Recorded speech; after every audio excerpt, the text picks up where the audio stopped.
Hello there, it's Tom here, and this is Chapter 8 of Gunnerkrigg Court, The Broken Glass and Other Things. So at this point the comic really hit its stride, and I was a lot more willing to do things like play around with the art style and flesh out various aspects of the plot that I knew would be important and long-running throughout the course of the comic, as well as setting up some new things and explaining some of the stuff that's been going on up till now. It starts with a look back at Annie in the hospital, and I always enjoy drawing young Annie because you don't see it so much here, but she seems very different when she was a lot younger than the girl that she is at the beginning of the comic when she comes to the court. And these are the kind of scenes I enjoy drawing as well. Something just very focused on a single action, like a glass falling and breaking on the floor.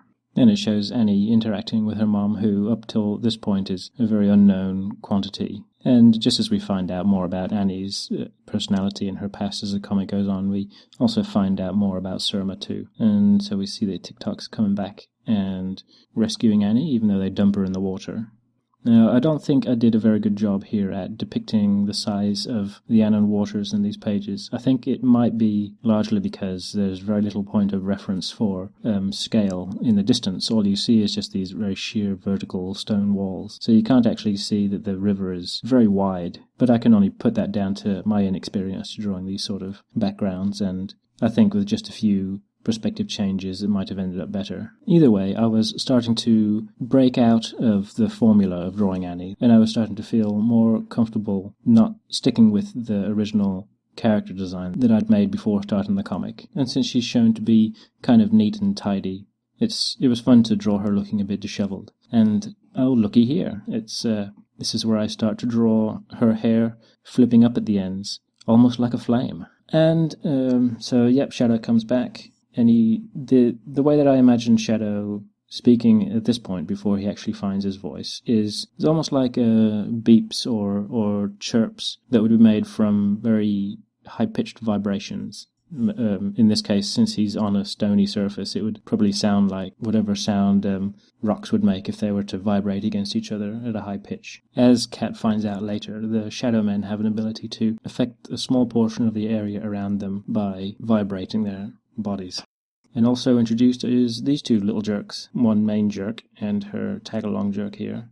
But they explained that Shadow wasn't the Shadow Man that was up at the top of the bridge with Robot, and so Annie's happy to see him again. And we learn that these fairies here are stuck down at the bottom of the ravine because they're undergoing some sort of test, and to complete that test they want Annie to kill them. And I wanted to start showing how strange the fairy creatures were by them finding it unconscionable that Annie would suggest that they cheat on their test, even though the test itself required them to end their lives. I wanted to show that the priorities of creatures like these, and maybe creatures from the forest, are very different to human priorities. And on this page we see some big owl guy appear, but strangely enough it looks like Annie knows who he is, and they talk a little bit, and this is where Mutt gives Annie her blinker stone. He mentions that it's a gift from Mort. And the fact that Mutt is a Native American legend is a hint to Coyote's presence, who will be revealed later in the comic. And they chat a little bit, mentioning the light on the other side of the river, and just as he disappears, Mutt mentions that Annie is still very angry. Now, people who have read the entire comic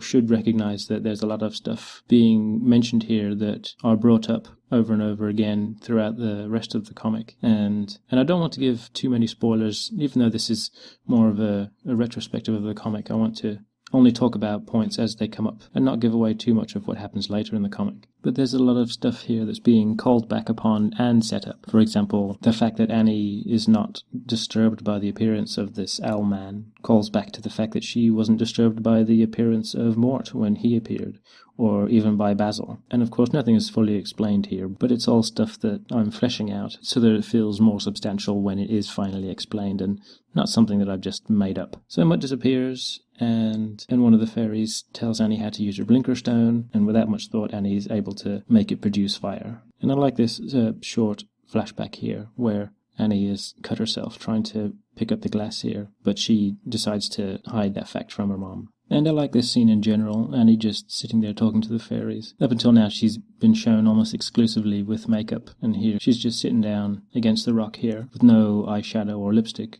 and she's looking very tired with the dark rims under her eyes and the yellow light from the fire almost making her look a little sickly. But she does admit that she actually enjoys living at Gunnerkrigg Court. So later on that night, Annie goes to sleep, the fire dies down, and the light across the other side of the river, which is this ghost girl, appears standing right in front of Annie. So Annie tries to talk to it, as she's talked to other ghosts and creatures before, and gets a cut across her face for her troubles. And just as things start to go crazy, Cat appears, flying in a ship that she made with the anti-grav device that she made back in Chapter 5. And Annie seems to be okay, so she says goodbye to the fairies. She collects Shadow in her shoe, picks up the blinker stone, and then they fly off. Now this page, I wanted to show that the court was a big sprawling landscape of buildings, and I made a very basic 3D scene for this panel here, and used that as reference for the final page. Looking back on it, it's probably not quite as grand as I'd hoped, but I think it gets the point across. And this bonus page is just a little explanation about the original fairies. And like a lot of the other characters, the original fairies are characters, or a group of characters that I'd designed a long time ago before starting Gunnerkrigg Court. The main one was this pink-haired one here, Polo. I think I have some sketches of her somewhere. One story I had in particular focused on a group of fairies that actually lived in the same city as Zimmy and Gamma did, and the story would have been about the life of fairies living in a very industrial or urban or inner city setting. So they would all live in a big alleyway. And I almost wanted them to be very opposite to the kind of fairies that people are very familiar with, such as the Brian Froud fairies or the Disney fairies, which are all about nature and sparkles and everything being wonderful. Whereas my fairies, which again are another story that I'd like to get back to separate from the main comic, are just scummy little guys that live in the scummy parts of the city, like rats. I guess in the same way that you can have doves that live out in the wild and they're seen as very beautiful and clean and lovely, and then you can have inner city pigeons who are all battered and beaten up and dirty, and they're very much products of their environment and they're regarded as rats with wings. So anyway, enough editorializing. That's the end of the chapter. Come back again for chapter 9, questions and answers.